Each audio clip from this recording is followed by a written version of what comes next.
So what happens when the worst case happens? And I'm not talking it decides to rain or a pandemic happens. I mean, I'm talking your photographer gets a virus and can no longer make it to your wedding. What's in the contract? What actually can be done? In this video, I'm going to give you a little bit more information on what to make sure is in your contracts, as well as what's in my contract and what I do as a wedding photographer in the industry that is maddening with the number of clauses and things you have to watch for. I hope I can give you a little bit more insight into what to make sure you're doing first before you ask all of the fun questions.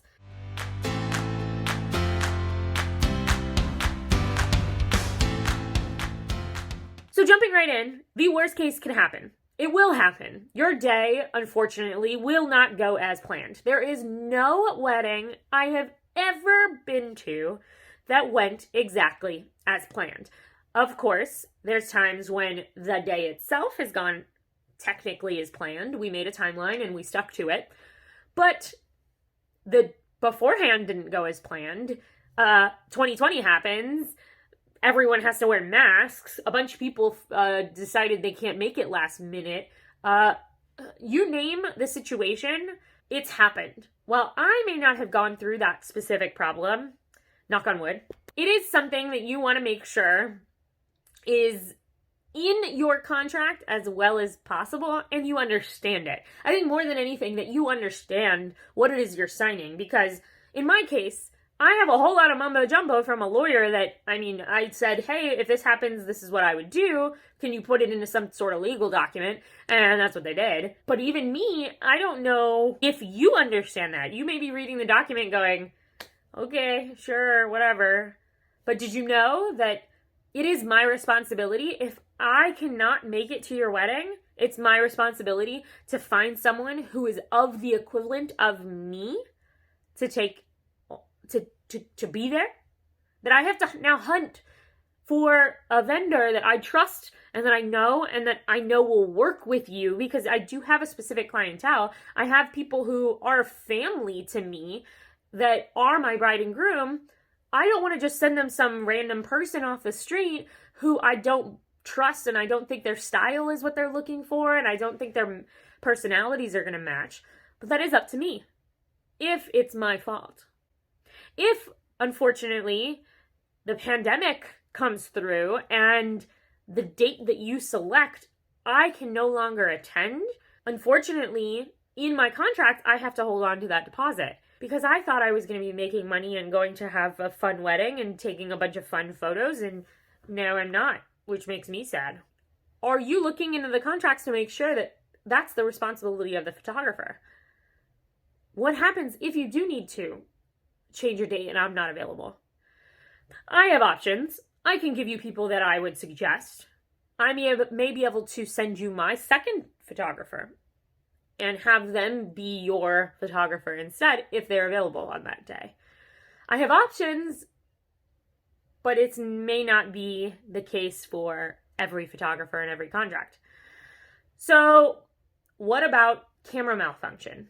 Again, oh my God, I had the instance where my memory card was corrupted.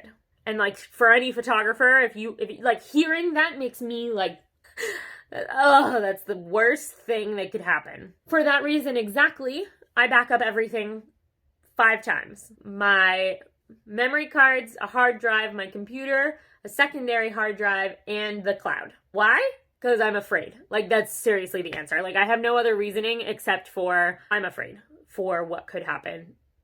And I can only imagine if I was in the shoes of a bride and my photographer lost my photos, I'd be beyond devastated. It's not about the money. It's not about it'd be having none of those memories.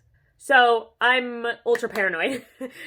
And in that case, when my file was corrupt, I immediately stopped everything I was doing, postponed any shoots that I had to, and put all of my energy into running the programs that I needed to be able to recover those photos.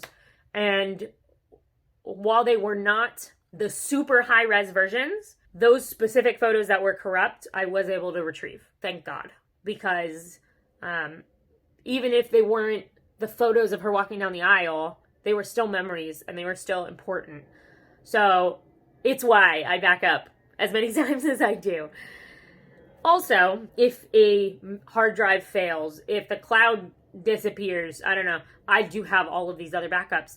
And if your hard drive breaks, I have backups for a certain amount of time.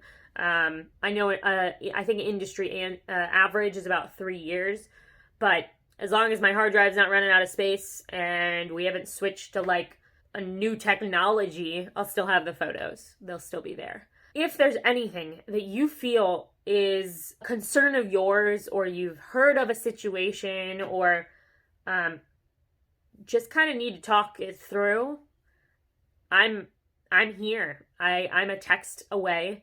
All of my clients know they can reach out and ask all of these what feel like, I mean, I know this, it feels like weird questions to ask, but they're important and they matter to you, and that you have the right to have all of this information.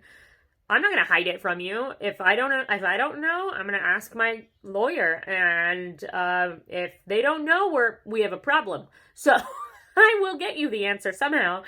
But I'm here to help, and I'm here to make sure that you get the full package, and that's not stuff you should have to worry about.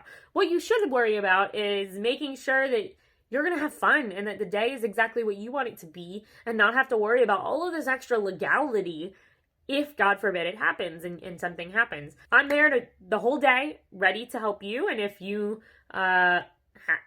need anything, just give me a call. If I helped, if you liked my video, if you like me, please like and subscribe, because I make fools of myself every Saturday, and hope that it helps future bride and grooms and peoples all over the world, mainly South Florida, but anywhere you want to go, I'm your girl.